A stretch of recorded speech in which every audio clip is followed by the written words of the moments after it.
What is going on, ladies and gentlemen of the tribe, and welcome back to another Galaxy of Heroes video with me, your bald boy scribe. Relic Delta has had some positive impacts on the game, and I want to talk to you just a little bit about what you can do now in the raid thanks to Relic Delta.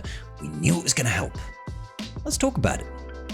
Welcome back, ladies and gentlemen, to the Scribble account. This account is really focused on trying to maximize the benefits of going for PvE activities such as Colosseum, and it does rather well considering its 2.5 million GP-ness. In the raid, we can do some fun stuff, okay? Relic Delta, if you don't know what it is essentially a modifier to the amount of damage you do and the amount of damage you take based on the difference in relic levels. So if you have got a 1, 2, 3, 4, or 5 relic level difference between yourself and your target, that damage is going to be amplified, okay? So it also helps. Or it also can hurt you, right? So if you are relic level difference lower than your opponent, say they are relic 9 and you are relic 5, that is a difference of 4, you are going to have decreased damage to them and you'll take increased damage from them. But it can also help you. The raid is one instance where you can only benefit from Relic Delta because you can never be lower than your opponent, only higher. For example, we can change the base difficulty over here to say difficulty level 2, which requires relic level 1, meaning all of the enemy's team are going to be relic level 1, but you can go in with, shall we say, I don't know, a solo Kelleran Beq at a relic level of 6. This gives us a Relic Delta of 5, and if we were to, say, mod him for lots of speed and lots of protection, you will be able to do some good stuff.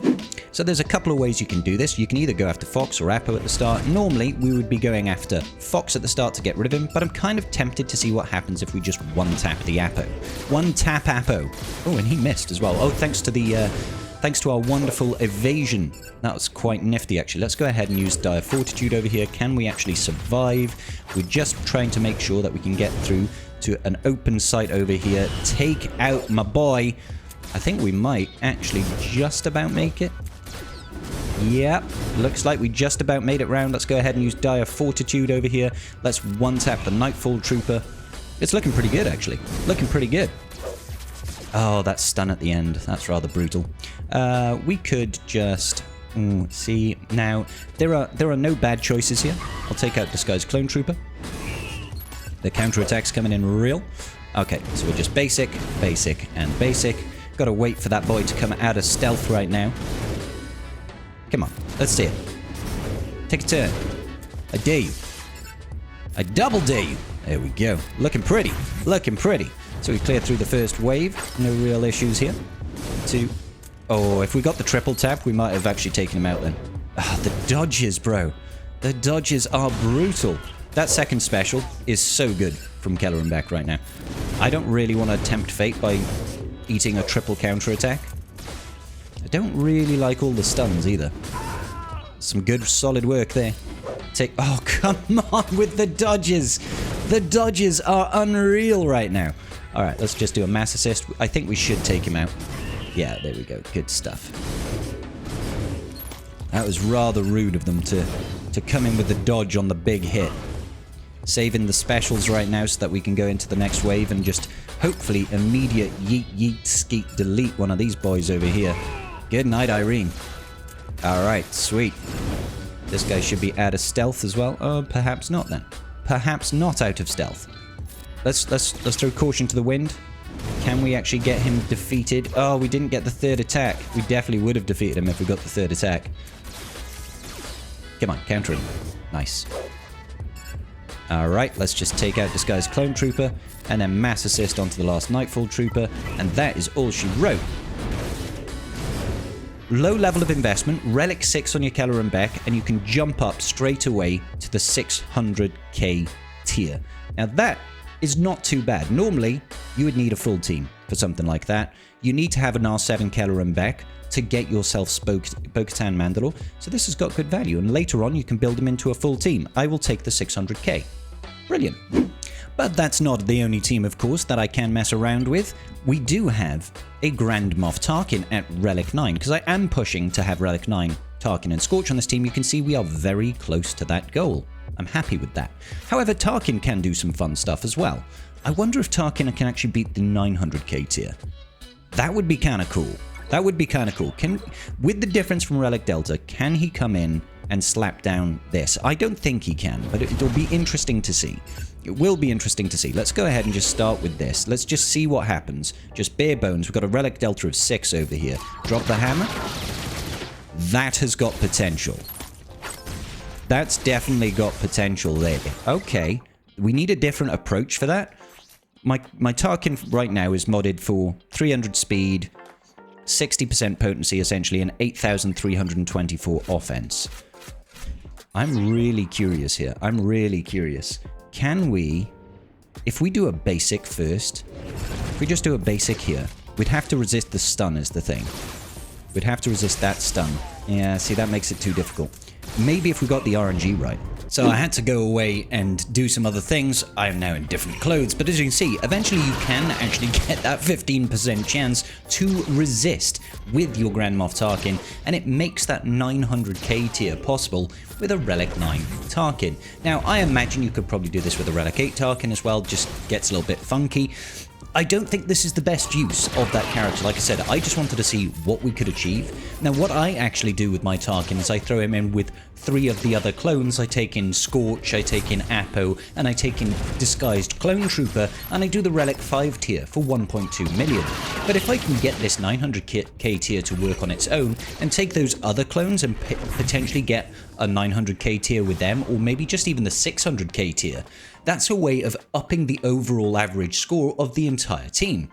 Now, unfortunately, my raid is no longer running. I was recording that video right at the tail end and I ran out of time, so I can't really show you the rest of what I did, but I do think that there are some really easy low-hanging fruit options that we can get from this raid. Now, my roster is only 2.5 million GP, but I can already score over 2 million in the raid, giving myself some decent personal track rewards, which then turn into further relics down the road. So if you can sort of, if you can pair up your investments in your roster so that big important farms that you conduct also tie into really solid raid performance, I think this can be an absolute win for literally everybody in the game. Like I said, if you look at my current investments, I'm pushing for Jedi Master Mace Windu, not because I really like Jedi Master Mace Windu. I think he's overall kind of a disappointing legendary on this account. But I know I wanted to perform well in the raid, and the best early investment you can make is an R9 Tarkin and Scorch, because that duo there can give you 3.6 million, and it's a very easy, repeatable, and reliable run for you to do. This will also feed into, oh, I could just get the other clones. Potentially, I could take them up to Relic 9 and have 2 teams that can sort of short man for really high scores. And seeing as though I'm already doing that, that's kind of bringing me most of the way to getting Jedi Master Mace Windu. So I'm only Temple Guard away from getting another the last requirement, for Jedi Master Mace Windu. So that will tie into, oh, we get a decent legendary at the end of the day for this account. And sure, it's not a galactic legend or anything like that, but it's feeding into more and more raid scores. Once I get Jedi Master Mace Windu in the game, I've got another trio there that should be able to score at the very least 1.2 million in the raid. Now, you want to have Tarkin, you want to have the Dark Side clones anyway, because they feed into a decent Lord Vader team down the line, so this is all a good investment. Similarly, characters like Plo Koon, Hondo Ohnaka is required in the long run for Pirate King Hondo, who's a very good GL at this point, so he is also a decent investment and is relatively easy to gear and get up there. We've even had recently Lightspeed tokens that would be able to benefit from this. Shakti actually makes a really good short-term leadership for the clones if you don't want to use them with Tarkin, because she can use her first special to pass additional turns to the clones and get them up and running.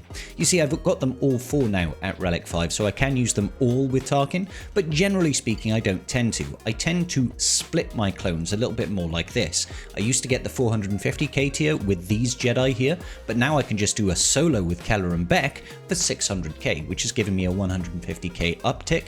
I can do Tarkin on his own for 600k and maybe split out these clones with Disguised Clone Trooper to give myself maybe a 900 and a 600. That translates into 1.5 million. And then you can use your leftover Jedi alongside, you know, Envis Nest and Hondo to try and get 300k, and then a low tier of investment on your bad batch, just like Gear 8, Gear 9, no Zetas, no Kyrotech investment to get a 300k. I don't even think I even need this one. anymore, truth be told. So what I would really like to test next time round, because I should have in the next raid an R9 Scorch in my team, so I can do Tarkin Scorch for 3.6. I then want to see, can I use Disguised Clone Trooper Apo and CX2 together as a trio and maybe get 600k there to give me another little bit of an uplift. In fact, I should probably go ahead and check in the store. Right now, what I am held back on, I think it's impulse detectors and electrium conductors to try and take my Scorch up there. Yes, we do need another 15 droid brains, but thankfully, if you haven't already got it, make sure you go into the web store, get yourself the anniversary bonus calendar, because on the last day over here, you can see we get 15 droid brains. That will be all I need now in order to take my Scorch to Relic 9 outside of the other things that I need. I can't remember. I think it's impulse detectors, maybe electriums. So I need 7 more impulse detectors. I need 2 more electriums over here. So I can pick this up straight away, really. I'll have just about enough there to get, what, 5 of those? That'll leave me at just 2 shy. 2 impulse detectors shy and 2 electrium conductors shy. That's going to be super, super easy to do as well. Let's go ahead and grab this then. Go ahead, give myself some of these, just 2 shy now. I should be able to shore that up later, and then we can just go ahead and grab... Oh, no, not that one. I was like, whoop, that's not the one I want to be doing. Don't want to be spending that. I don't have any of it. Okay, so we're all set there for the conductors. We just need 2 of these, and we need to wait 2 days, which is obviously fine because the raid just finished. I'm not going to do another raid for another 5-6 days. Next time it comes round, I'll have R9 Scorch, and we'll be good to go. Now, briefly in terms of what will I do then on this account, I'm probably going to focus on getting my Master Qui-Gon Jinn and Padawan Obi-Wan up to Relic 9, just to make sure that those guys can use their final tier in Duel of the Fates to earn myself some more Girder keypads and all that sort of good business. After that, I'm going to be prepping for Bo-Katan Mandalore. I'm going to be saving the Lightspeed token for Mandalorians to use on Paz Vizsla, because he's got 2 Zetas. It'll take him straight up to Relic 0 and 6 stars. That'll be good business. I mean, he's almost there anyway. I might as well just keep farming his shards, truth be told. I'll work on Bo-Katan, I'll work on Grogu independently. I'll get Kelleran Beq to Relic 7, and we'll be absolutely flying. Cannot wait, ladies and gentlemen. It has been good business. I know there's been a lot with the recent update that hasn't maybe hit the mark, but I do think that there are some absolute wins. Relic Delta can certainly help in PvE game modes, and it's also quite interesting sometimes in GAC. I've had my ass kicked by it, and I've had it to my benefit as well. All in all, it's helped in places like Proving Grounds, it's helped in places like Journey Guides once they fix all the occasions where you get given loaned units and they're not at relic levels and they just get absolutely destroyed. I'm looking at you, Star Killer. Why did that happen? But hey ho, it is what it is, ladies and gentlemen. So next week we're going to be getting IG90. They're going to be playing this game until we're 90. Love that quote. Anyway, I'll see you all in the very next video. Subscribe if you haven't already. Don't be that guy. See you later, baby. Peace.